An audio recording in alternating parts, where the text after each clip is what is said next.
आगरा, धर्म और संस्कृति के पावन संगम की भूमि आगरा में सोमवार को एक दिव्य आध्यात्मिक चेतना का संचार हुआ, जब गीता मनीषी महामंडलेश्वर स्वामी ज्ञानानंद जी महाराज ने जियो गीता परिवार आगरा इकाई का विधिवत गठन किया। आवागढ़ हाउस में आयोजित गीता गोष्ठी में बड़ी संख्या में श्रद्धालु और अनुयायी उपस्थित रहे। इस अवसर पर स्वामी ज्ञानानंद जी महाराज ने गीता के जीवनोपयोगी संदेशों को सरल भाषा में प्रस्तुत करते हुए कहा कि गीता चरित्र निर्माण की नींव है। यदि हम इसके वचनों को आत्मसात करें और व्यवहार में लाएं तो जीवन आदर्श बन सकता है। उन्होंने जोर देकर कहा कि हर व्यक्ति को गीता पढ़ो, गीता पढ़ाओ और गीता को जन जन तक पहुंचाओ का संकल्प लेना चाहिए। विशेष रूप से गृहस्थ जीवन में गीता मार्गदर्शन का अमूल्य स्रोत बन सकती है। इस मौके पर जियो गीता परिवार आगरा के पदाधिकारियों की घोषणा करते हुए महामंडलेश्वर ने सुरेश अग्रवाल को अध्यक्ष, मनोज अग्रवाल को प्रधान और पीयूष श्रीवास्तव को सचिव नियुक्त किया। स्वामी जी ने निर्देशित किया कि आगरा में शिक्षा और चिकित्सा क्षेत्र के माध्यम से गीता प्रचार प्रसार को गति दी जाए और युवाओं को संस्कारयुक्त बनाने हेतु अभियान को स्कूलों तक पहुंचाया जाए। इस अवसर पर मनीष अग्रवाल, मनोज अग्रवाल, सीताराम मंदिर वजीरपुर के महंत अनंत उपाध्याय, दरियानाथ मंदिर के महंत सोहेल अग्रवाल, सुजाता अग्रवाल, राजीव अग्रवाल, विमल गोयल, गौरव अग्रवाल आदि उपस्थित रहे।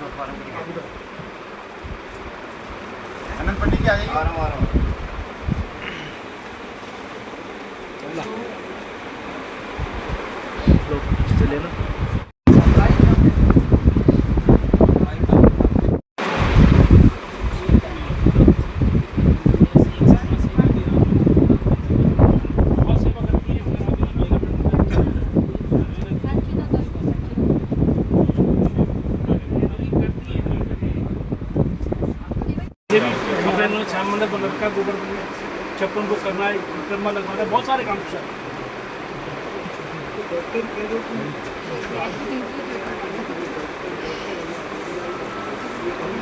उनका भाव था ट्रेनिंग में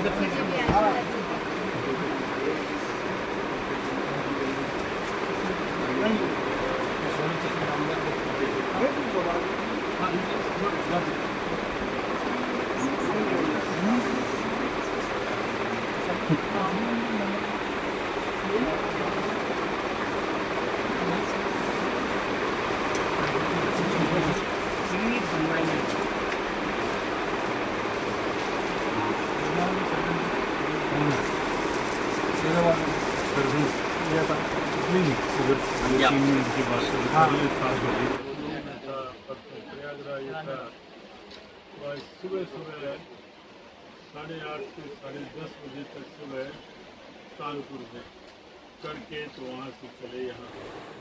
बुरा नहीं है, ये भी अच्छा है अवश्य।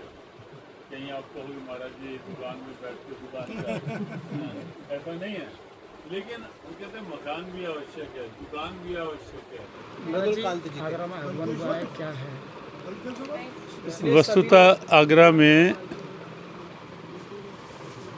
भगवद गीता का भाव कैसे आगरा के प्रत्येक क्षेत्र में पहुँचे, उसके निमित्त से आज विधिवत यहाँ जियो गीता टीम का गठन हुआ और सुरेश बिंदल जी उसके चेयरमैन, मनोज अग्रवाल जी जहाँ बैठे हैं उप प्रधान के रूप में, मनोज गुप्ता जी समन्वयक के रूप में और पीयूष श्रीवास्तव एडवोकेट महासचिव के रूप में आज निश्चित हुए।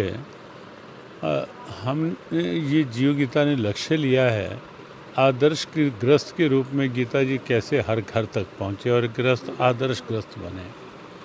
शिक्षा के क्षेत्र में सुसंस्कारों के रूप में गीता जी के सूत्र पहुँचे। चिकित्सा क्षेत्र में हर डॉक्टर और डॉक्टर्स के माध्यम से हर पेशेंट तक गीता की कुछ संक्षेप में सूत्र पहुँचे जो उनके मनोबल को बढ़ा सकें। ऐसे युवाओं के लिए कुछ आह्वान किए जा रहे हैं कि युवा उनकी ऊर्जा नकारात्मक विषयों में व्यर्थ न गंवाएं। युवा अपनी ऊर्जा को रचनात्मक सकारात्मक रूप दें। उसके लिए भगवद गीता के सूत्र क्या हैं और ऐसी जेल तक गीता पहुँचे, ब्रेल भाषा में गीता नेत्रहीन विद्यालयों तक पहुँचे। तो ऐसे कुछ लक्ष्य लेकर के जियो गीता कार्य कर रही है। विशेष रूप से 23 नवंबर को गीता जयंती उत्सव के रूप में लखनऊ में जियो गीता का प्रदेश स्तरीय एक आयोजन है जिसमें राष्ट्रीय स्वयंसेवक संघ के संघ प्रमुख हमारे माननीय मोहन भागवत जी रहेंगे, उत्तर प्रदेश के मुख्यमंत्री रहेंगे, अनेक संत रहेंगे और एक संदेश पूरे उत्तर प्रदेश में कि कैसे उत्तर प्रदेश जो है जियो गीता ने एक लक्ष्य लिया है, जियो गीता ने ठाना है उत्तर प्रदेश को गीता में बनाना है। तो उस लक्ष्य के साथ 23 नवंबर का वो कार्यक्रम भी होगा और आगरा की भी उसमें एक अच्छी समर्पित संकल्पित भूमिका रहे।